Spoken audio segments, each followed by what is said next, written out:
Hello दोस्तों, मेरा नाम है पुजारी महादेव। आज मैं आप लोगों को कुछ टॉपिक सिखाने वाला हूँ, समझाने वाला हूँ। उस टॉपिक का नाम है कैपिटल बजटिंग। और आज हम लोग कैपिटल बजटिंग का सेकंड सम सॉल्व करेंगे। तो देखिए क्या लिख के दिया है। तो लिखा था Bajaj Motors limited provide the following information. The purchase price of each equipment 14 lakh. Okay. And working capital हमें लिख के दिया है 6 लाख रुपीज। उस मशीन को चलाने के पीछे इतना खर्चा होने वाला है। Life of the machine 5 years। Estimated salvage value लिख के दिया है 4 लाख। मेथड ऑफ डेप्रिसिएशन लिख के दिए स्ट्रेट लाइन। तो स्ट्रेट लाइन मेथड का मतलब क्या होता है कि हर साल आपका डेप्रिसिएशन क्या होगा, सेम होगा। टैक्स का रेट लिख के दिया 40% एंड कॉस्ट ऑफ कैपिटल 10%। तो ये कॉस्ट ऑफ कैपिटल हमें 10% लिख के दिया। And earning before depreciation and tax. तो अर्निंग बिफोर का मतलब होता है कि net profit before depreciation and tax. तो कुछ 5 साल का लिख के दिया है। दो equipment, equipment one, equipment B. तो हर साल दोनों कितना कितना पैसा कमाएंगे वो लिख के दिया। और प्रेजेंट वैल्यू फैक्टर लिख के लिए 10%। ये जो कॉस्ट ऑफ कैपिटल लिख के दिए ना, वो इस पे बिलोंग करेगा। Present value factor, rate of interest समझो ऐसा। तो हर साल इतना इतना पैसा कमा सकते हैं। तो बोला calculate the net present value and select the most profitable equipment. तो अपन को पता लगाना है कि मोस्ट प्रॉफिटेबल इक्विपमेंट कौन सा होगा इसके अंदर। ठीक है, लेट्स स्टार्ट। तो मैं आपको फॉर्मेट बनाता हूँ फिर आपको समझाता हूँ। तो मैंने आपको क्या बताया कि जब भी हम लोग प्रॉब्लम सॉल्व करेंगे कैपिटल बजटिंग का, तो सबसे पहला हमारा काम क्या होगा, क्वेश्चन नंबर 2 सॉल्व करें। Page number 261। तो सबसे पहला हमारा काम होगा डेप्रिसिएशन निकालना। ओके, तो डेप्रिसिएशन का तो परसेंटेज क्वेश्चन में नहीं लिख के दिया, इसलिए डेप्रिसिएशन को निकालने का फॉर्मूला फॉलो करेंगे। Cost minus scrap value upon estimation of life. तो यहाँ पे दो इक्विपमेंट है, मैं आपको सिर्फ एक इक्विपमेंट करके दिखाऊंगा। तो इक्विपमेंट वन ए। तो इक्विपमेंट वन में purchase price of the each equipment लिख के दिए 14 लाख। तो ये मेरा कॉस्ट हो गया। स्क्रैप वैल्यू, तो क्वेश्चन में हमें estimated salvage value scrap value लिख के दिया 4 लाख रुपए, divided by estimation of life 5। आपको दिखा देता हूँ डेटा कहाँ से मिला है। देखो यहाँ पे the purchase price of each equipment is 14 lakh.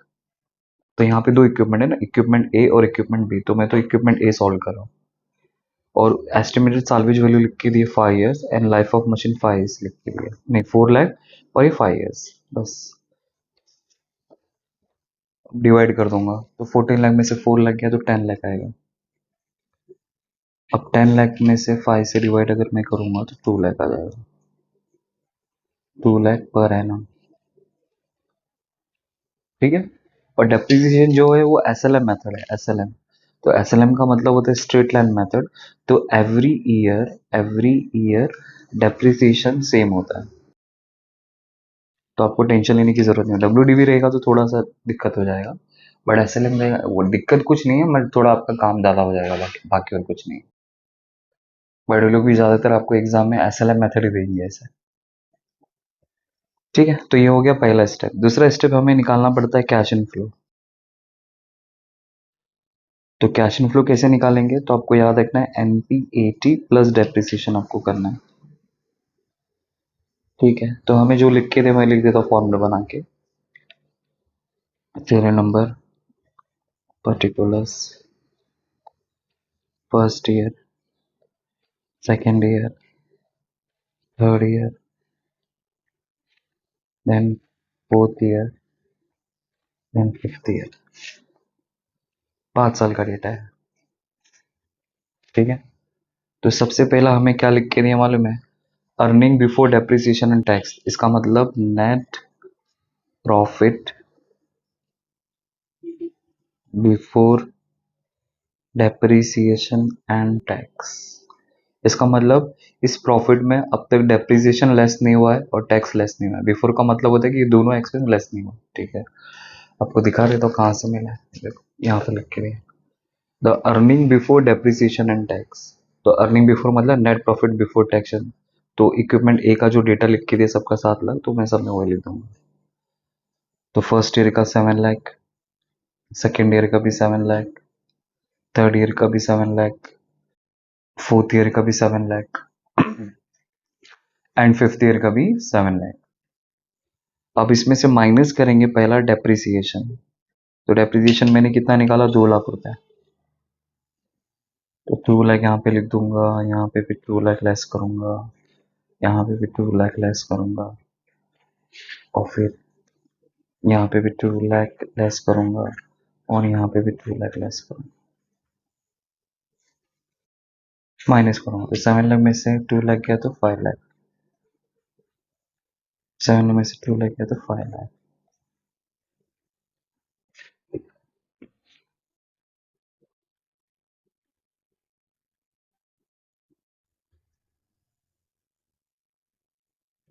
तो ये जो आएगा इसे क्या बोला जाता है, नेट प्रॉफिट बिफोर टैक्स। अब हमें क्वेश्चन में टैक्स का रेट लिख के दिया है, टैक्स का रेट लिख के दिया 40% minus tax at the rate 40%। दिखा देता हूँ आपको, टैक्स रेट 40%। ठीक है, तो 5 लाख का 40% अगर मैं निकालूंगा तो कितना आएगा, 2 लाख। तो सब में 2 लाख आएगा, समझो मैं डायरेक्ट अब लिख रहा हूँ। ठीक है, अब सब में से 2 लाख लेस करूंगा तो मेरा आंसर आ जाएगा 3 लाख। तो सब में एज इट इज वही 3 लाख ही आने वाला है। तो ये मेरा हो जाएगा NP80। अब इस NP80 में क्या करूंगा, प्लस करूंगा डेप्रिसिएशन। तो डेप्रिसिएशन मुझे लिख के दिया है 2 लाख, तो ऑटोमेटिक मुझे कैश इनफ्लो मिल जाएगा। तो सब में मैंने 2 लाख लिख दिया समझो, और फाइनल ऐड करूंगा तो मुझे मिल जाएगा कैश इनफ्लो।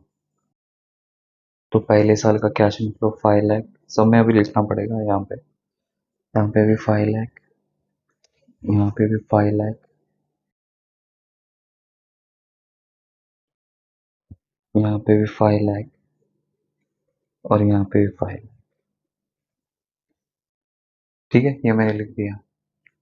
अब उसके बाद आपको क्या करना है, इस ये क्वेश्चन को कराने का पर्पस ये था कि अगर आपको क्वेश्चन में वर्किंग कैपिटल लिख के दिया है या फिर स्क्रैप वैल्यू लिख के दिया है, तो ये दोनों चीजों को आपको क्या करना है मालूम है, लास्ट ईयर वाले में ऐड ऑन कर देना। ये कैश इनफ्लो आया, मतलब हर साल मैं 5-5 लाख रुपए कमाऊंगा फिफ्थ ईयर में। बट फिफ्थ ईयर के एंड में मैं मशीनरी को बेचूंगा, तो मशीनरी को बेचने के बाद भी तो मुझे स्क्रैप वैल्यू मिलेगा, तो वो भी तो मेरा कैश इनफ्लो का पार्ट हो जाएगा। फिर उसी तरह वर्किंग कैपिटल, तो वो दोनों चीजों को आप लोग क्या करेंगे, ऐड ऑन कर देंगे। तो प्लस वर्किंग कैपिटल, तो आपको सीधा लास्ट ईयर वाले में लिखना है। तो लास्ट ईयर में मेरा वर्किंग कैपिटल कितना है, 6 लाख रुपीज। ठीक है, फिर इसमें स्क्रैप वैल्यू अगर लिख के दिया तो स्क्रैप वैल्यू भी लिख लेंगे। तो आपको लास्ट ईयर वाले में ऐड करना है 4 लाख। ओके, तो मैं इसको टोटल मार लेता हूँ, तो एग्जैक्टली मेरा आंसर आ जाएगा। तो मैं यहाँ पे तो नहीं करता हूँ, मैं यहाँ पे फॉर्मूला बना लेता हूँ। मैं यहाँ पे एक ही पेज पे करना पड़ेगा, serial number, particulars, first year, second year, third year, fourth year and fifth year. तो अब जो आएगा मैं यहाँ पे ले लेता हूँ,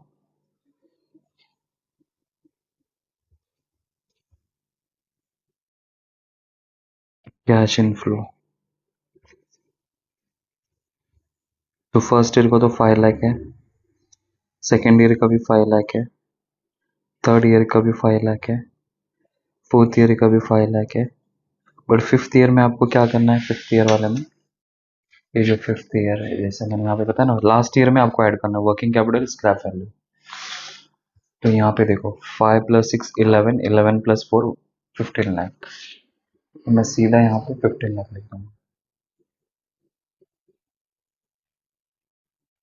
ठीक है, ये हो गया मेरा 7 8 9 10।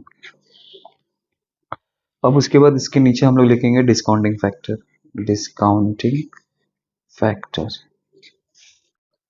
तो डिस्काउंटिंग फैक्टर हमें लिख के दिया है क्वेश्चन में फर्स्ट ईयर का 0.9091, सेकेंड ईयर का 0.8264, 0.7513, 0.6830, 0.6209, बस मल्टीप्लाई कर देंगे तो हमें प्रेजेंट वैल्यू आ जाएगा। प्रेजेंट वैल्यू तो आज का वैल्यू पता चलेगा। तो 5 लाख इंटू 0.9091 तो आता है 4,54,550। तो 4,54,550। अब उसी तरह सेकेंड ईयर का 5 lakh into 0.8264, 4,13,200, 4,13,200। Next 5 lakh into 0.7513, तो 3,75,650। अब उसी तरह नेक्स्ट 5 लाख इंटू 0.6830, तो 3,41,500। नेक्स्ट 15 लाख इंटू 0.6209, तो 9,31,350 हो गया। अब इसी के नीचे आप लोग क्या कर लो, क्यूमुलेटिव निकाल लो। Cumulative present value 4,54,550। First year का एज इट इज वही कॉपी करने का, फिर ऐड ऑन करते जाना है नेक्स्ट ईयर का। तो 4,54,550 प्लस 4,54,550 प्लस 4,13,200, तो आता है 8,67,750। उसमें ऐड करेंगे नेक्स्ट ईयर का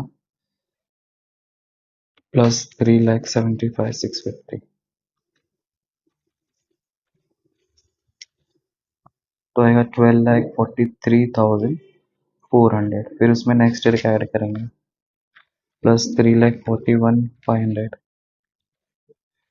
तो आएगा 15,84,900। एंड लास्ट प्लस 9,31,350, तो आएगा 25,16,250 हो गया। अब हमें जो फॉर्मूला पूछा वो अप्लाई कर लेंगे। तो हमें क्या पूछा गया, नेट प्रेजेंट वैल्यू, तो क्या होता है total present value minus cost of investment. तो टोटल प्रेजेंट वैल्यू जो लास्ट ईयर का जो क्यूमुलेटिव प्रेजेंट वैल्यू रहता है वही आपका टोटल प्रेजेंट वैल्यू हो जाएगा। ओके, तो 25,16,250 माइनस कॉस्ट ऑफ इन्वेस्टमेंट। तो कॉस्ट ऑफ इन्वेस्टमेंट में आपको याद रखना है कि आपको कॉस्ट तो लेना है, लेकिन अगर क्वेश्चन में आपको क्वेश्चन में अगर वर्किंग कैपिटल लिख के दिया रहेगा तो फिर आपको वो भी कंसिडर करना है। अगर लिख के दिया रहेगा तो ये वाले क्वेश्चन में तो लिख के दिया था इसलिए वो भी ऐड कर देंगे 6 लाख रुपए, तो पता चलेगा एग्जैक्टली खर्चा कितना हो रहा है। 14 लाख मशीन को चलाने, उसको चलाने के पीछे 6 लाख का खर्चा है, तो टोटल 20 लाख का खर्चा हो गया।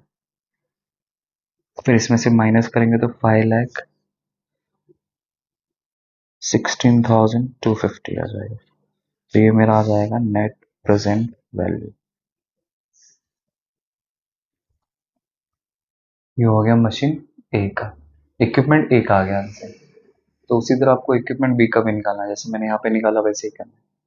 तो मैं आपको डायरेक्टली इक्विपमेंट बी का एनपीवी आपको लिख के बता देता हूँ क्या आता है करके। तो ये हो गया ए का, फिर एनपीवी डायरेक्ट बी का मैं आपको लिख के दिखाता हूँ कैलकुलेट करने का। 6,96,382। आप देखो कि दोनों में से सबसे ज्यादा एनपीवी किसका है, तो जिसका एनपीवी ज्यादा रहेगा, जिसका एनपीवी ज्यादा रहेगा उस प्रोजेक्ट को हम लोग क्या करेंगे, डिसाइड करेंगे परचेस करने के बारे में। इसलिए यहाँ पे मैं डिसीजन लिख दूंगा। डिसीजन मतलब कंक्लूजन भी लिख सकते हैं, डिसीजन भी लिख सकते हैं कि इक्विपमेंट